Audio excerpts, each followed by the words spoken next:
பண்றவங்க, மெடிடேஷன் இந்த மாதிரி தியானம் சம்பந்தப்பட்ட விஷயங்கள் பண்றவங்க, யோகாசனம் பண்றவங்க, சித்தர் வழிபாடு பண்றவங்க இந்த மந்திரத்தை ஜபிச்சுக்கலாம். ஞானம் சித்திக்கும். அதாவது ஞான மார்க்கத்துல போறவங்க மட்டும் இந்த மந்திரம் ஜபம் பண்ணிக்கலாம். எனக்கு பணம் வேணாம், குடும்பம் வேணாம், சொத்து வேணாம், சுகம் வேணாம், தெய்வத்தோட சக்தியும் ஞானமும் கிடைச்சா போதும், சித்தர் நிலையில போறவங்க மட்டும் இந்த மந்திரம் ஜபம் பண்ணிக்கலாம்.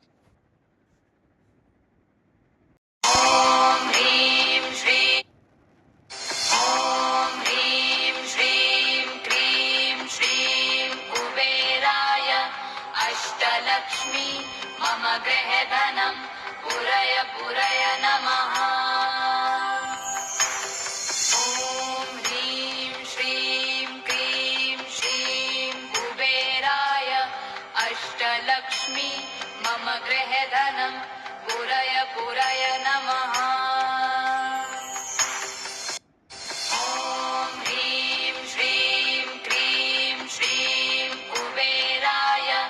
अष्टलक्ष्मी मम गृहधनं पुरय पुरय नमः।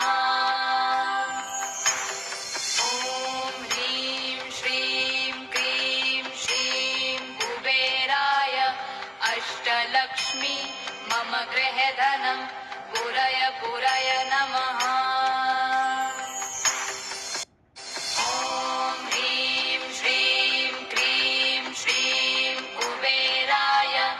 अष्टलक्ष्मी मम गृहधनं पुरय पुरय नमः। ॐ ह्रीं श्रीं क्रीं श्रीं कुबेराय अष्टलक्ष्मी मम गृहधनं पुरय पुरय नमः।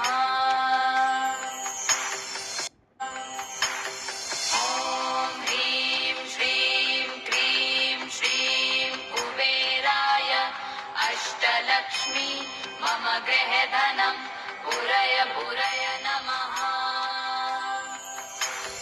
ॐ ह्रीं श्रीं क्रीं श्रीं कुबेराय अष्टलक्ष्मी मम गृहधनं पुरय पुरय नमः।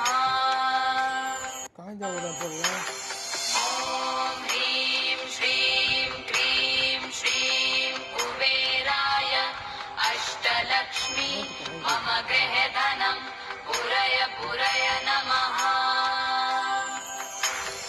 ॐ ह्रीं श्रीं क्रीं श्रीं कुबेराय अष्टलक्ष्मी मम गृहधनं पुरय पुरय नमः।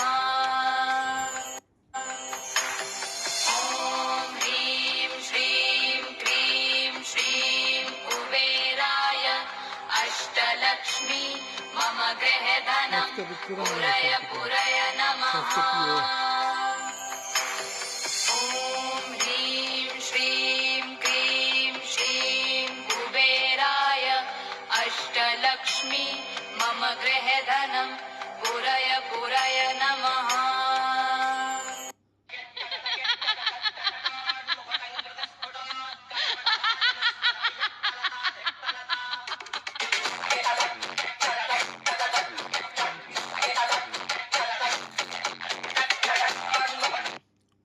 கோவிலில் இந்த தவறை மட்டும் செய்யாதீர்கள். என் கோவிலில் நீ இந்த தவறை செய்யக்கூடாது. உங்களுக்கு பெருமாள் பிடிக்குமா? ஒரு லைக் பண்ணிக்கோங்க. முதலில் பெருமாள் கோவிலுக்கு வெறும் கையுடன் செல்லக்கூடாது. குறைந்தபட்சம் துளசி மாலையாவது வாங்கி செல்லவும். இரண்டாவது, பெண்கள் தலைமுடியை விரித்தபடி செல்லக்கூடாது. மூன்றாவது, பெருமாள் கோவிலில் கொடுக்கும் பிரசாதத்தை யாருக்கும் கொடுக்க கூடாது. உங்கள் குடும்ப நபருடன் சாப்பிட வேண்டும். இந்த உணவில் மகாலட்சுமி இருப்பதாக நம்புகிறார்கள். நான்காவது, பெருமாளை நேருக்கு நேர் நின்று வழிபடக்கூடாது. பக்கவாட்டில் நின்றே வழிபட வேண்டும். ஐந்தாவது, பெருமாள் கோவில்களில் இருக்கும் வானரங்களை எதற்காகவும் அவமானப்படுத்தவோ துன்புறுத்தவும் கூடாது. ஏனென்றால் ஸ்ரீ ஆஞ்சநேயரே பெருமாளுக்கு துணையாக இருப்பதாக ஐதீகம். நமோ நாராயணா என்று கமெண்ட் செய்யுங்கள். நீங்கள் துல்லியமான நாடி ஜோதிடம், மிகவும் சரியான திருமண பொருத்தம், ஜாதக பலன்களை 26 வருடம் அனுபவம் உள்ள பரம்பரை நாடி ஜோதிடர் எஸ் ராஜேந்திரன் அவர்களிடம் பார்க்க விரும்பினால் சென்னை பழைய வண்ணாரப்பேட்டையில் உள்ள ஸ்ரீ அகத்தியர் நாடி ஜோதிட நிலையத்தை தொடர்பு கொள்ளுங்கள். நேரில் வர முடியாதவர்கள் ஸ்கிரீனில் தெரியும் நம்பரை தொடர்பு கொண்டு ஜாதகம் பார்க்கலாம்.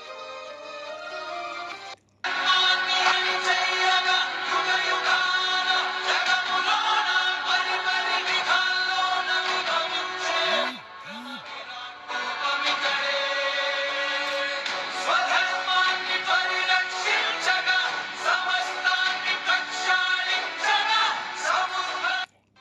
வருகின்ற 30ஆம் தேதியை மறந்தும் தவற விடாதீர்கள். அன்று முருகனுக்கே உகந்த வைகாசி விசாகம் வருகிறது. அன்று 10 ரூபாய் கொடுத்து முருகனுக்கு இந்த ஒரு பொருளை மட்டும் வாங்கி கொடுங்கள். உங்களுக்கு முருகன் பிடிக்குமா? ஒரு லைக் பண்ணி ஓம் முருகா என்று கமெண்ட் செய்யுங்கள். இந்த வீடியோவை இறுதி வரை பார்ப்பவர்கள் அதிர்ஷ்டசாலிகள். ஏனென்றால் உங்கள் பிரார்த்தனைகளை முருகன் நிறைவேற்றுவார். பொதுவாக விசாக நாட்களில் விரதம் இருந்து முருகனை வழிபடுவது நன்மை பலன்களை தரும். குறிப்பாக இந்த நாட்களில் வேண்டினால் குழந்தை பாக்கியம் கிடைக்கும். உங்களுக்கு தீராத கடன் பிரச்சனை இருந்தாலும் இல்லை நீங்கள் எந்த பிரச்சனையை எதிர்கொண்டாலும் வெறும் 10 ரூபாய் செலவு செய்து எலுமிச்சை பழம் வாங்கி முருகன் காலுக்கு அடியில் வைத்து பூஜை செய்து உங்கள் வீட்டுக்கு எடுத்து வாருங்கள். இது அந்த முருகனே உங்க வீட்டுக்கு வந்ததற்கு சமம். உங்கள் வீட்டில் இருக்கும் அனைத்து பிரச்சனைகளையும் முருகன் பார்த்துக் கொள்வார். இது போன்ற ஆன்மீக தகவல்களுக்கு நம்ம க்ளூசேஷர் பேஜை ஃபாலோ பண்ணிக்கோங்க. நீங்கள் துல்லியமான நாடி ஜோதிடம், மிகவும் சரியான திருமண பொருத்தம், ஜாதக பலன்களை 26 வருடம் அனுபவம் உள்ள பரம்பரை நாடி ஜோதிடர் எஸ் ராஜேந்திரன் அவர்களிடம் பார்க்க விரும்பினால் சென்னை பழைய வண்ணாரப்பேட்டையில் உள்ள ஸ்ரீ அகத்தியர் நாடி ஜோதிட நிலையத்தை தொடர்பு கொள்ளுங்கள். நேரில் வர முடியாதவர்கள் ஸ்கிரீனில் தெரியும் நம்பரை தொடர்பு